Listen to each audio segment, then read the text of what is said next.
Reforma de saúde e oração pelos enfermos. A fim de ser purificados e permanecer puros, os adventistas do sétimo dia devem ter o Espírito Santo em seu coração e em seus lares. O Senhor me deu esclarecimentos de que, quando o Israel de hoje se humilhar perante Ele e purificar o templo da alma de toda contaminação, Ele ouvirá suas orações em favor dos enfermos e os abençoará no uso dos seus remédios para as enfermidades. Quando em fé, o instrumento humano faz tudo o que pode para combater as enfermidades, usando os métodos simples de tratamento que Deus proveu, seus esforços serão abençoados por Deus. Se depois de tanta luz que lhe tem sido dada, o povo de Deus acariciar hábitos errôneos, mostrando-se tolerantes consigo mesmos e recusando a reforma, sofrerão as infalíveis consequências de sua transgressão. Se estiverem resolvidos a satisfazer o apetite pervertido a qualquer custo, Deus os não salvará milagrosamente das consequências de sua tolerância. Em tormentos jazerão. Isaías capítulo 50, verso 11. Os que preferem ser presunçosos, dizendo: "O Senhor me tem curado, e eu não preciso restringir o meu regime, posso comer e beber o que me aprouver." Logo estarão precisando, no corpo e na alma, do poder restaurador de Deus. Só porque o Senhor vos tem curado graciosamente, não deveis pensar que podeis ser tolerantes com as práticas egoísticas do mundo. Fazei como Cristo ordenava após haver realizado uma cura. Vai e não peques mais. João capítulo 8, verso 11. O apetite não deve ser um Deus para vós. A reforma da saúde é um ramo da obra especial de Deus para benefício de seu povo. Vi que o motivo por que Deus não ouvia mais plenamente as orações de seus servos era que ele não podia ser glorificado nisto enquanto eles estivessem violando as leis da saúde. E vi também ser seu desígnio que a reforma da saúde e o Instituto de Saúde preparem o caminho para que a oração de fé possa ser plenamente atendida.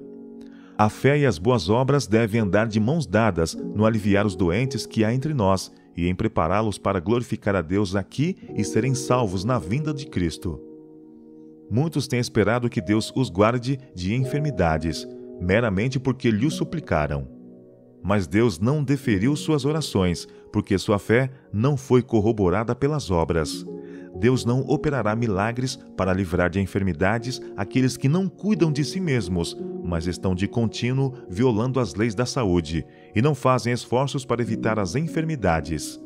Quando fazemos tudo o que podemos para ter saúde, então podemos esperar que abençoados resultados se sigam e podemos pedir com fé a Deus que abençoe nossos esforços pela preservação da saúde. Ele responderá então às nossas orações, se seu nome puder ser glorificado por isto. Mas compreendam todos que há uma obra para fazerem.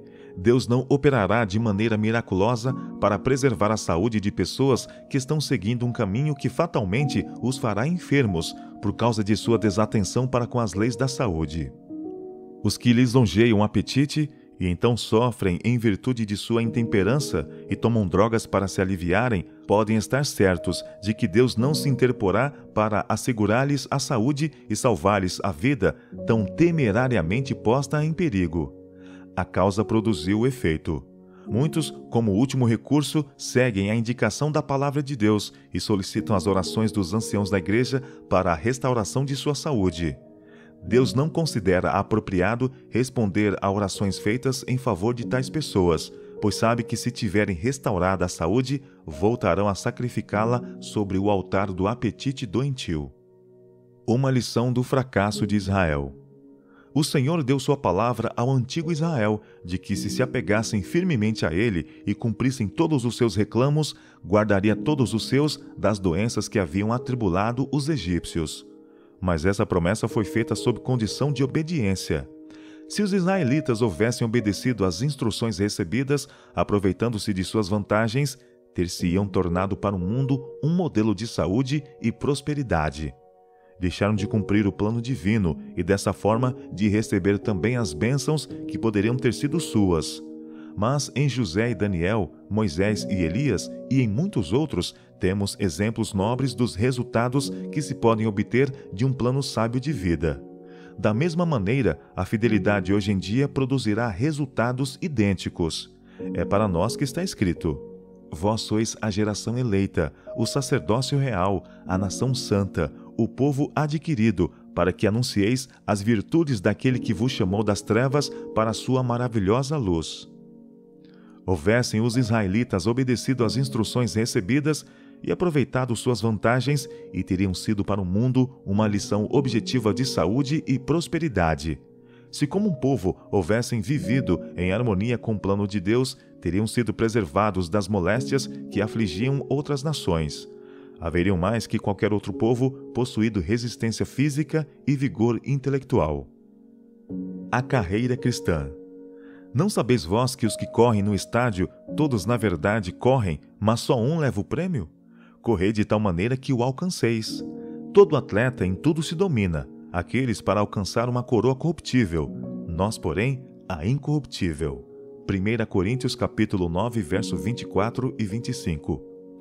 Aqui os bons resultados do domínio próprio e de hábitos equilibrados são manifestados.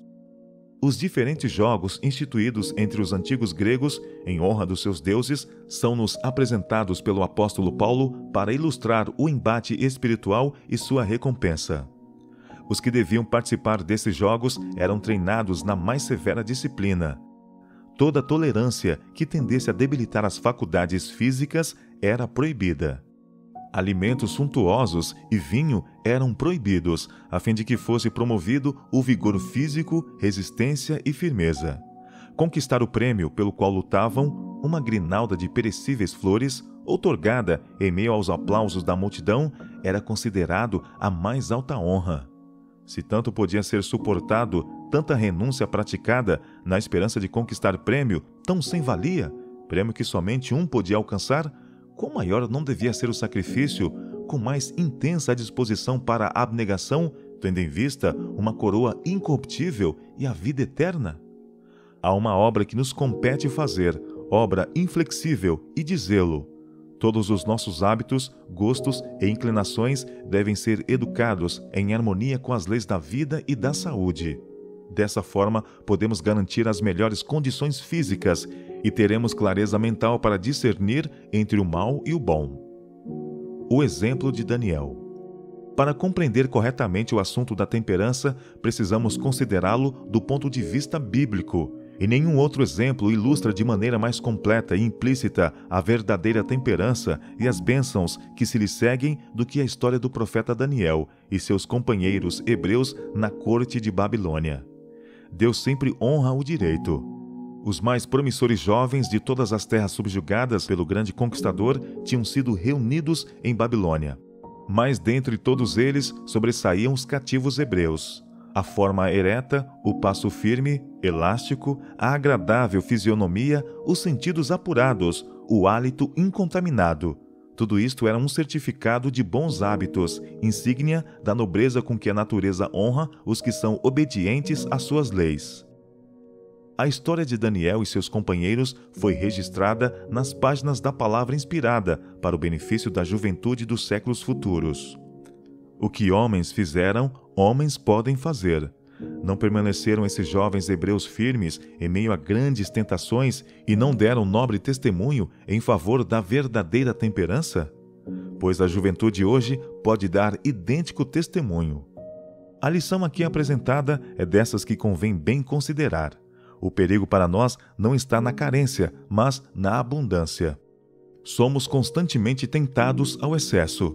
Os que desejarem preservar suas faculdades não diminuídas para o serviço de Deus precisam observar estrita temperança no uso de suas bênçãos, bem como total abstinência de tudo que represente condescendência prejudicial ou degradante.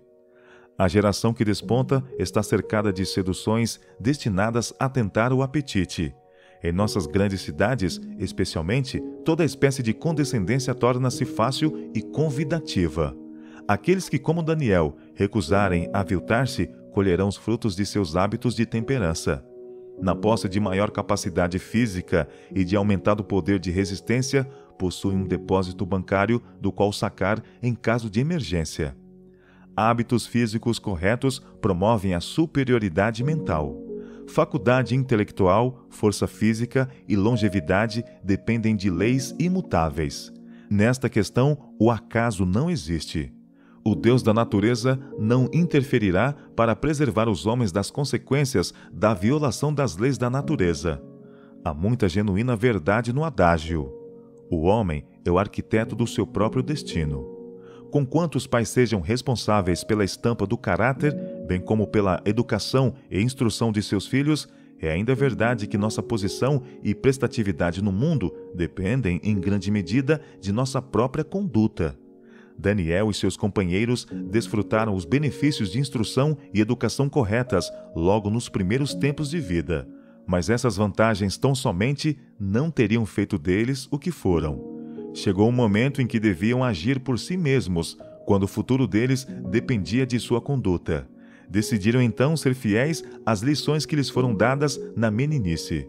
O temor de Deus, que é o princípio da sabedoria, foi fundamento de sua grandeza. O Espírito de Deus fortaleceu-lhes cada propósito bom, cada nobre resolução. Os jovens, Daniel, Ananias, Misael e Azarias, desta escola de preparo, deviam não somente ser admitidos no palácio real, mas também comer do alimento e beber do vinho que se serviam à mesa do rei. Em tudo isto, o rei considerou que lhes não estava apenas concedendo grande honra, mas assegurando-lhes o melhor desenvolvimento físico e mental que poderiam obter. Entre as iguarias que se serviam ao rei estavam a carne de porco e outros alimentos declarados impuros pela lei de Moisés e terminantemente proibidos aos hebreus como alimento. Aqui Daniel foi colocado perante difícil prova. Devia ele apegar-se aos ensinamentos de seus pais sobre comidas e bebidas e desagradar o rei, com a provável perda não apenas de sua posição, mas da própria vida? Ou desconsiderar os mandamentos do Senhor e conservar o favor do rei, garantindo-se dessa forma vantagens intelectuais e as mais sedutoras perspectivas mundanas? Daniel não hesitou muito. Decidiu firmar-se em sua integridade, fosse qual fosse o resultado. Ele resolveu firmemente não contaminar-se com as finas iguarias do rei, nem com o vinho que ele bebia.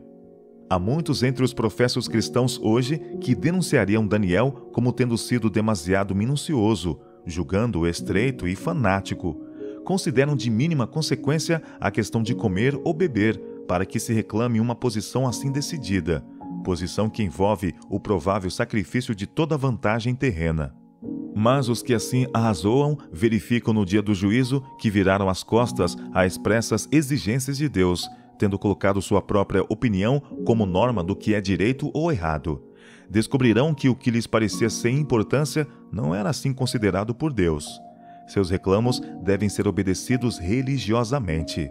Os que aceitam qualquer dos seus preceitos e a eles obedecem por ser-lhes assim conveniente, ao passo que rejeitam outros porque sua observância demandaria sacrifício, rebaixam a norma do direito e, por seu exemplo, levam outros a levianamente considerar a santa lei de Deus. Assim diz o Senhor, deve ser nossa regra em todas as coisas. O caráter de Daniel é apresentado ao mundo como um tácito exemplo do que a graça de Deus pode fazer de homens caídos por natureza e corrompidos pelo pecado. O registro de sua vida nobre, abnegada, é um encorajamento para a nossa comum humanidade. Daí podemos angariar força para nobremente resistir à tentação e firmemente, na graça da mansidão, permanecer ao lado do direito sob a mais severa prova. Daniel poderia ter encontrado uma desculpa plausível para pôr de lado seus estritos hábitos de temperança, mas para ele a aprovação de Deus era mais estimada do que o favor do mais poderoso potentado terrestre, mais estimada mesmo do que sua própria vida. Havendo por sua delicada conduta alcançado o favor de Meusar, o funcionário que tinha a seu cargo os jovens hebreus, Daniel pediu que lhes fosse permitido não comer das iguarias do rei, nem beber do seu vinho. Meusar temia que, se concordasse com esse pedido, viesse a cair no desagrado do rei, pondo sua própria vida em perigo. Como acontece com muitos hoje, ele supunha que um regime de abstenção tornaria esses jovens pálidos, de aparência doentia e deficientes em força muscular, ao passo que a alimentação luxuriante da mesa do rei os tornaria corados e belos, dando-lhes capacidade física superior. Daniel solicitou que a questão fosse decidida numa prova de 10 dias. breve período no qual seria permitido aos jovens hebreus servir-se de alimentos simples, enquanto os outros se serviriam das iguarias do rei. A solicitação foi finalmente atendida e Daniel sentiu que havia ganho a causa. Embora ainda jovem, ele havia visto os danosos efeitos do vinho e da vida desregrada sobre a saúde física e mental. Ao final dos 10 dias, os resultados se provaram exatamente o oposto do que Melzar esperava. Não somente na aparência pessoal, mas também na atividade física e vigor mental, os que haviam sido temperantes em seus hábitos exibiam uma evidente superioridade sobre os seus companheiros, que haviam sido condescendentes com apetite. Como resultado desta prova, permitiu-se a Daniel e seus companheiros continuar seu regime simples durante todo o curso de seu treinamento para os deveres do reino. Alcançada a aprovação de Deus. O Senhor teve em aprovação a abnegação e firmeza desses jovens hebreus, e suas bênçãos seguiram-nos. Ele lhes deu o conhecimento e a inteligência em toda cultura e sabedoria, mas a Daniel deu inteligência de todas as visões e sonhos. E ao expirarem os 3 anos de aprendizado, quando sua capacidade e erudição foram testadas pelo rei, entre todos não foram achados outros como Daniel, Ananias, Misael e Azarias. Por isso passaram a assistir diante do rei. E em toda matéria de sabedoria e de inteligência, sobre o que o rei lhes fez perguntas, os achou 10 vezes mais doutos do que todos os magos e encantadores que havia em todo o seu reino. Aqui está uma lição para todos, mas especialmente para os jovens. Estrita conformidade com os reclamos de Deus é benéfica à saúde do corpo e da mente. Para alcançar a mais elevada norma de consecuções morais e intelectuais, é necessário sabedoria e força de Deus e observar estrita temperança em todos os hábitos da vida. Na experiência de Deus e seus companheiros, temos um exemplo da vitória do princípio sobre a tentação de condescender com apetite, uma demonstração de que, mediante o princípio religioso, podem os jovens triunfar sobre as concupiscências da carne e permanecer fiéis aos reclamos de Deus, mesmo que isso custe grande sacrifício. Despreparados para o alto clamor. A reforma de saúde, foi-me mostrado, é parte da terceira mensagem angélica e está com ela tão intimamente relacionada como está o braço e a mão com o corpo humano. Vi que nós, como um povo, precisamos fazer um movimento de progresso nesta grande obra.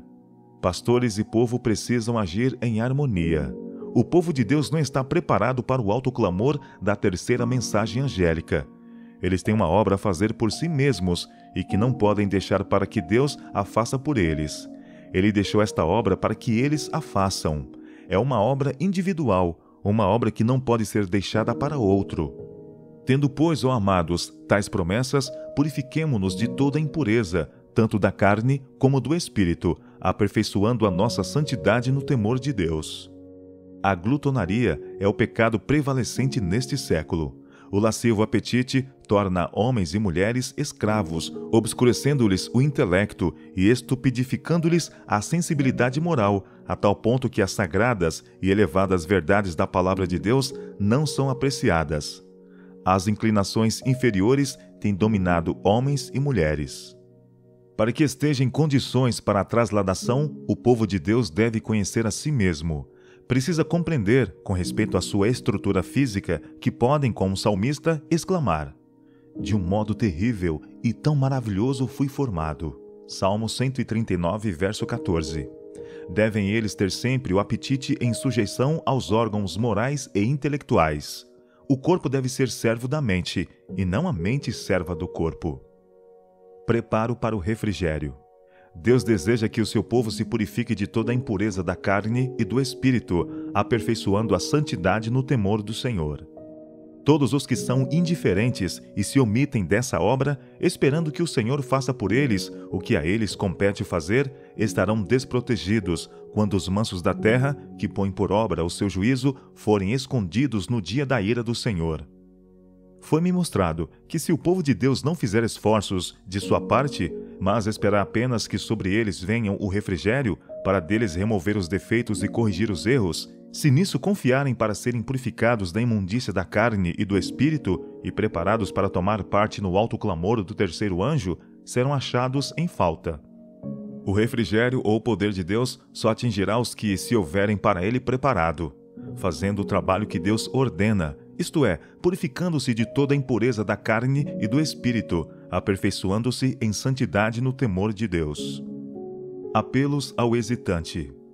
O deixar de seguir saudáveis princípios tem maculado a história do povo de Deus. Tem havido constante afastamento da reforma de saúde e, como resultado, Deus é desonrado por grande falta de espiritualidade. Tem-se erguido barreiras que jamais seriam conhecidas se o povo de Deus tivesse andado na luz. Permitiremos nós, que temos tido tão grandes oportunidades, que o povo do mundo tome a nossa frente na reforma de saúde? Aviltaremos nossa mente e rebaixaremos nossa capacidade comendo de maneira errada? Transgrediremos a santa lei de Deus seguindo práticas egoístas? Tornar-nos-emos por nossa incoerência motivo de zombaria? Viveremos de maneira tão anticristã que o Salvador se envergonhe de nos chamar irmãos? Não deveríamos antes realizar essa obra médico-missionária que é o Evangelho na prática, vivendo de tal maneira que a paz de Deus reine em nosso coração? Não devemos remover toda pedra de tropeço dos pés dos incrédulos, lembrando-nos sempre do que constitui dever de um professo cristão? Muito melhor é abandonar o nome de cristão do que fazer uma profissão de fé e, ao mesmo tempo, transigir com apetite que fortalece paixões não santificadas. Deus pede a cada membro da igreja que dedique sem reservas sua vida ao serviço do Senhor. Ele pede decidida reforma. Toda a criação geme sob a maldição. O povo de Deus deve colocar-se onde cresça na graça, sendo santificado no corpo, na alma e no espírito pela verdade. Quando romperem com toda ruinosa tolerância em matéria de saúde, terão mais clara percepção do que significa verdadeira piedade. Maravilhosa mudança será vista na experiência religiosa. Todos sendo provados. É de grande importância que, individualmente, desempenhemos bem nossa parte e tenhamos nítida compreensão do que devemos comer ou beber e como viver de modo a preservar a saúde. Todos estão sendo provados para que se veja se aceitarão os princípios de reforma de saúde ou seguirão uma conduta de condescendência própria. Que ninguém pense que pode fazer como lhe aprouver em matéria de dietética. Mas, diante de todos que se assentam à mesa convosco, deixai claro que segues princípios em questão de alimentação, como em tudo mais, a fim de que a glória de Deus seja revelada. Não vos podeis permitir agir de outra forma, pois tendes que formar caráter para a vida futura e mortal. Grandes responsabilidades repousam sobre cada alma humana. Compreendamos essas responsabilidades e levemo-las nobremente em nome do Senhor. A todo que é tentado a condescender com apetite, eu gostaria de dizer: não se renda à tentação, mas restrinja-se ao uso de alimentos saudáveis. É-lhe possível disciplinar-se para o desfruto de um regime saudável. O Senhor ajuda os que procuram ajudar-se. Mas quando os homens não tomam cuidados especiais a fim de seguirem a mente e a vontade de Deus, como pode Ele cooperar com eles? Desempenhemos nossa parte, operando nossa salvação com tremor e temor. Temor e tremor pelo receio de errar no trato de nosso corpo, que diante de Deus estamos na obrigação de conservar na mais saudável condição possível. Reforma do coração. A verdadeira reforma. Os que trabalham no serviço de Deus não devem estar procurando satisfação mundana e condescendência egoísta. Os médicos de nossas instituições devem estar imbuídos dos vivos princípios da reforma de saúde. Jamais serão os homens verdadeiramente temperantes sem que a graça de Cristo seja um permanente princípio no coração. Nem todos os apelos do mundo vos farão a vós ou a vossa esposa reformadores da saúde. Nenhuma mera restrição da vossa dieta curará vosso apetite doentio. O irmão e a irmã não praticarão a temperança em todas as coisas enquanto o seu coração não for transformado pela graça de Deus. As circunstâncias não podem operar reformas. Cristianismo pressupõe uma reforma do coração. O que Cristo opera no interior será manifestado no exterior sob os ditames de um intelecto convertido. O plano de iniciar pelo exterior e procurar operar interiormente tem sempre falhado e falhará sempre. O plano de Deus para vós é começar na própria sede de todas as dificuldades, o coração, e então do coração hão de jorrar os princípios da justiça. A reforma será tanto externa como interna. Os que aproximam as normas tanto quanto podem das ordens de Deus, segundo a luz que Ele lhes tem dado através de sua palavra e dos testemunhos do seu Espírito, não mudarão sua conduta a fim de satisfazer aos desejos dos seus amigos ou parentes, sejam eles 1, 2 ou um exército que estiverem vivendo contrariamente ao sábio plano de Deus. Se partimos do princípio nessas coisas, se observamos estritas regras de dietética, se como cristãos educamos o nosso gosto de acordo com o plano de Deus, exerceremos uma influência que estará em harmonia com a mente de Deus. A pergunta é: estamos dispostos a ser verdadeiros reformadores da saúde? Uma pergunta de primordial importância. Fui incumbida de dirigir uma mensagem a todo o nosso povo no tocante à reforma de saúde, pois muitos se têm desviado de sua anterior fidelidade a esses princípios. O propósito de Deus em relação a seus filhos é que cresçam até a estatura perfeita de homens e mulheres em Cristo Jesus. Para o conseguir, cumpre que façam uso legítimo de toda a faculdade do espírito, alma e corpo. Não devem desperdiçar nenhuma força mental nem física. O assunto de como preservar a saúde é de importância capital. Estudando no temor de Deus, acharemos que o melhor para nossa prosperidade, tanto física como espiritual, é observar regime alimentar simples. Estudemos pacientemente a questão. Necessitamos de sabedoria e bom critério, a fim de proceder sabiamente neste assunto. As leis da natureza não devem ser transgredidas, mas obedecidas. Os que têm sido instruídos com relação aos efeitos prejudiciais do uso da alimentação cárnea, do chá e do café, bem como de comidas muito condimentadas e que estão resolvidos a fazer com Deus um concerto com o sacrifício, não hão de continuar a satisfazer o seu apetite com alimentos que sabem ser prejudiciais à saúde. Deus requer que o apetite seja dominado e se pratique a renúncia no tocante às coisas que fazem mal. É esta uma obra que tem de ser feita antes que o povo de Deus possa ser apresentado diante dele perfeito. O povo remanescente de Deus deve estar convertido. A apresentação desta mensagem visa a conversão e santificação das almas. Devemos sentir neste movimento a virtude do Espírito de Deus. É esta uma mensagem maravilhosa e definida. Significa tudo para quem a recebe e deve ser proclamada em alta voz. Devemos ter fé verdadeira e constante em que esta mensagem há de continuar aumentando de importância até ao fim. Alguns crentes professos aceitam certas porções dos testemunhos como mensagens de Deus, ao passo que rejeitam outras que condenam suas inclinações favoritas. Essas pessoas estão contrariando a própria prosperidade, bem como a da igreja. Importa que andemos na luz enquanto ela estiver conosco. Os que dizem crer na reforma de saúde e contudo lhe contrariam os princípios nas suas práticas cotidianas estão prejudicando a própria alma, deixando má impressão no espírito de outros crentes e dos incrédulos. Arcam com grande responsabilidade os que conhecem a verdade, para conseguir que todas as suas obras correspondam à sua fé, sua vida seja purificada e santificada, e eles preparados para a obra que tem de ser rapidamente feita nestes últimos dias. Não dispõe de tempo nem de forças para gastá-los com satisfazer o apetite. As seguintes palavras devem soar-nos aos ouvidos com impressiva gravidade. Arrependei-vos, pois, e convertei-vos, para que sejam apagados os vossos pecados, e venham assim os tempos do refrigério pela presença do Senhor. Atos capítulo 3, verso 19. Muitos dentre nós têm espiritualidade deficiente, e a menos que sejam totalmente convertidos, se perderão irremediavelmente. Quereis correr este risco?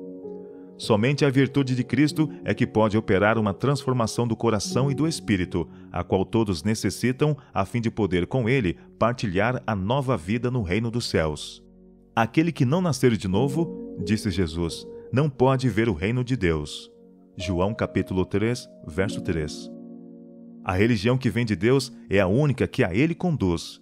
Para podermos servi-lo como convém, importa nascer do Divino Espírito. Seremos então induzidos à vigilância, tendo purificado o coração e renovado o entendimento, e obtido graça para conhecer e amar a Deus. Isto nos tornará dispostos para obedecer a todos os reclamos divinos, que é o em que consiste o culto legítimo. Frente Unida. Tem-nos sido entregue a obra de promover a reforma de saúde. O Senhor deseja que o seu povo viva em mútua harmonia. Como deveis saber, não deixaremos a posição que nos últimos 30 anos o Senhor nos tem indicado como norma. Acautelai-vos quanto à vossa posição contrária à obra da reforma de saúde. Ela prosseguirá, pois é o meio pelo qual o Senhor alivia os sofrimentos no mundo e purifica o seu povo. Cuidai quanto à atitude que ides assumir. Não aconteça, sejais achado causando divisão. Meu irmão, embora falheis em introduzir no lar e em vossa família as bênçãos que advêm com seguir os princípios da reforma de saúde, não prejudiqueis aos outros pela oposição à luz que Deus tem outorgado sobre este assunto. O Senhor entregou ao seu povo uma mensagem sobre reforma de saúde. Esta luz tem estado a brilhar no seu caminho por 30 anos, e o Senhor não pode manter seus servos em uma conduta que a contrarie. Ele se desgosta quando seus servos agem em oposição à mensagem sobre este ponto, mensagem que ele deseja deem aos outros. Pode ele mostrar-se satisfeito quando metade dos obreiros que trabalham num campo ensinam que os princípios da reforma de saúde estão intimamente ligados à mensagem do terceiro anjo, como o braço está ligado ao corpo, enquanto seus co-obreiros, pela prática, ensinam princípios inteiramente opostos? Isto é considerado aos olhos de Deus como um pecado. Nada leva a maior desencorajamento às sentinelas do Senhor do que estar associados com os que têm capacidade mental, que compreendem as razões de nossa fé, mas por preceito e exemplo manifestam indiferença para com as obrigações morais. Não se pode brincar com a luz dada por Deus sobre a reforma de saúde, sem prejuízo para os que o tentam. E homem nenhum pode esperar ser bem-sucedido na obra de Deus enquanto, por preceito e exemplo, age em oposição à luz que Deus enviou. É importante que os pastores deem instruções com respeito à vida de temperança. Devem mostrar a relação existente entre o comer, trabalhar, descansar e vestir e a saúde. Todo o que crê na verdade para estes últimos dias tem algo a ver com este assunto. Diz-lhes respeito, e Deus requer deles que despertem e se interessem nesta reforma. Ele não se agradará de sua conduta se considerarem esta questão com indiferença. Tropeçando nas bênçãos. Disse o anjo: abstende-vos das concupiscências carnais que combatem contra a alma. Tendes tropeçado ante a reforma de saúde. Ela vos parece um apêndice desnecessário à verdade. Não é assim. Ela é parte da verdade. Aqui está diante de vós uma obra que se tornará mais achegada e será mais probante que qualquer outra coisa que vos tenha sido imposta. Enquanto hesitais e dais as costas, deixando de vos apegar às bênçãos que é vosso privilégio receber, sofreis perda. Estais tropeçando na própria bênção que o Senhor tem posto em vosso caminho, para tornar menos difícil o vosso progresso. Satanás vos apresenta isto sob a luz mais objetável, a fim de que combatais aquilo que se vos provaria o maior benefício e que seria para a vossa saúde física e espiritual. Considerai o juízo. O Senhor pede voluntários que entrem para o seu exército. Homens e mulheres enfermos devem tornar-se reformadores da saúde. Deus cooperará com seus filhos em preservar-lhes a saúde, se forem cuidadosos no comer, recusando sobrecarregar desnecessariamente o estômago. Graciosamente, Ele tornou certo e seguro o caminho da natureza, largo bastante para que todos andem nele. Para nosso sustento, Ele nos deu os puros e saudáveis produtos da terra. Aquele que não aceita a instrução que Deus deu em sua palavra e em suas obras e que não obedecem à ordem divina, possui uma experiência deficiente. É um cristão enfermo. Sua vida espiritual está debilitada. Ele vive, mas sua vida não possui fragrância. Desperdiça preciosos momentos de graça. Muitos têm feito ao corpo demasiado dano por desrespeito às leis da vida e estão sujeitos a jamais poderem recuperar-se dos efeitos de sua negligência. Mas podem, mesmo agora, arrepender-se e converter-se.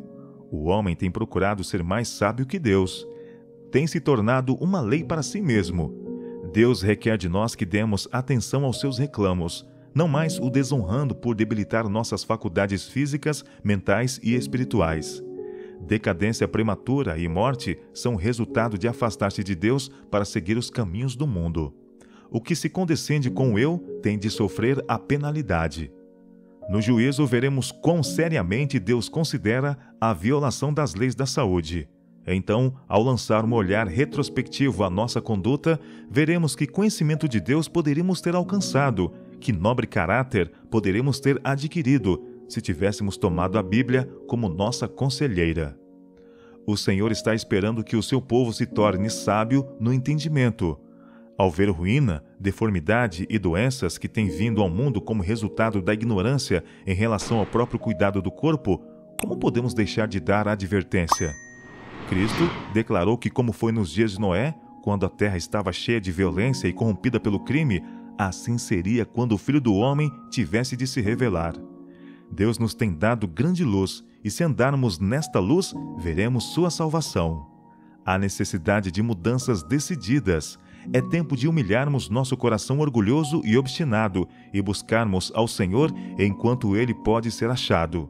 Como povo, precisamos humilhar o nosso coração diante de Deus, pois as cicatrizes de nossa incoerência estão em nossa prática.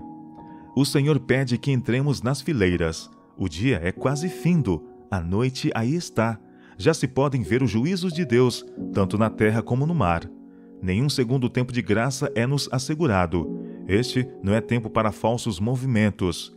Agradeça a cada um de nós a Deus o termos ainda uma oportunidade de formar o caráter